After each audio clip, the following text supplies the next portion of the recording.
Shalom, saudara-saudara. Kita berjumpa kembali di dalam Suara Pengembalaan.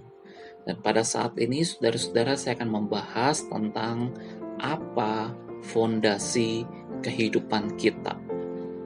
Pada tanggal 11 November tahun 2020, kira-kira sekitar 8 bulan yang lalu, sebuah bangunan ruko berlantai 3 di Matraman roboh.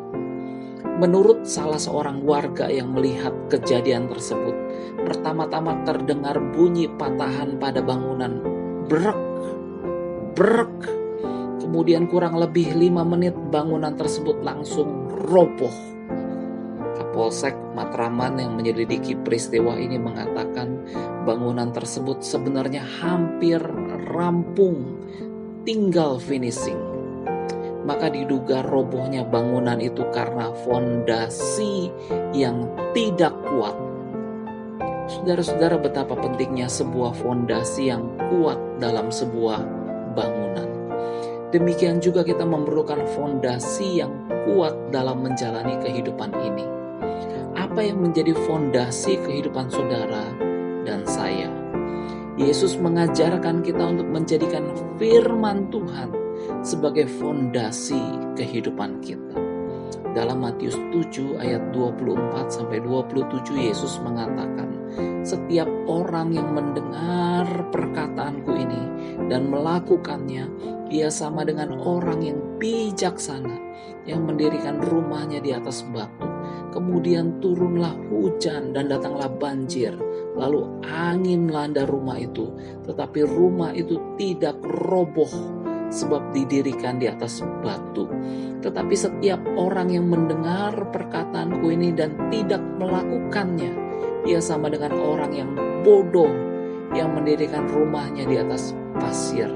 Kemudian turunlah hujan dan datanglah banjir, lalu angin melanda rumah itu sehingga rubuhlah rumah itu dan hebatlah kerusakannya. Saudara-saudara, perhatikan dalam ayat ini dikatakan akan turunnya hujan dan datangnya banjir, lalu angin yang melanda rumah itu. Yesus menggambarkan bahwa hujan, banjir, dan angin sebagai kekuatan yang membawa kekacauan dalam hidup ini. Penyebab bencana yang tiba-tiba dapat menimpa kehidupan kita. Kesulitan yang akan kita hadapi di dalam kehidupan ini. Saudara-saudara, tanpa fondasi yang kuat, tentunya ketika kekacauan, bencana, dan kesulitan datang dalam kehidupan kita, maka dapat dipastikan kehidupan kita akan hancur. Kita akan bersungut-sungut kepada Tuhan. Kita akan kecewa dengan Tuhan. Kita akan depresi. Bahkan ada orang-orang tertentu yang meninggalkan Tuhan. Saudara-saudara, bagaimana kita membangun fondasi yang kuat dalam kehidupan kita?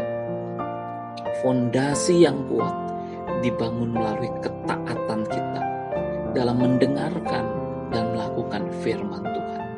Ketaatan demi ketaatan yang kita lakukan terhadap firman Tuhan akan memperkokoh fondasi iman kita, sehingga hidup kita menjadi semakin kuat, semakin mantap, dan tidak tergoyahkan. Tetapi pertanyaannya, mengapa kita sulit untuk mentaati firman Tuhan?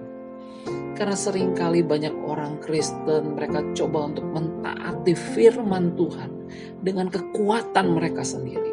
Mereka tidak bersandar kepada kekuatan dan pertolongan Tuhan dalam melakukan firman Tuhan. Mereka tidak bersandar kepada anugerah Tuhan untuk memampukan mereka melakukan firman Tuhan. Itu sebabnya mereka gagal. Mereka kecewa. Kenapa mereka tidak bisa mentaati firman Tuhan? Maka saudara-saudara, pada saat ini berdoalah. Setiap kali kita mendengarkan firman Tuhan, atau setiap kali kita membaca firman Tuhan dalam saat teduh kita, berdoalah agar kita diberikan kekuatan untuk melakukan firman Tuhan dalam kehidupan kita. Berdoalah agar Tuhan memberi kita anugerahnya, sehingga kita dimampukan menjadi pelaku firman Tuhan. Mari kita berdoa.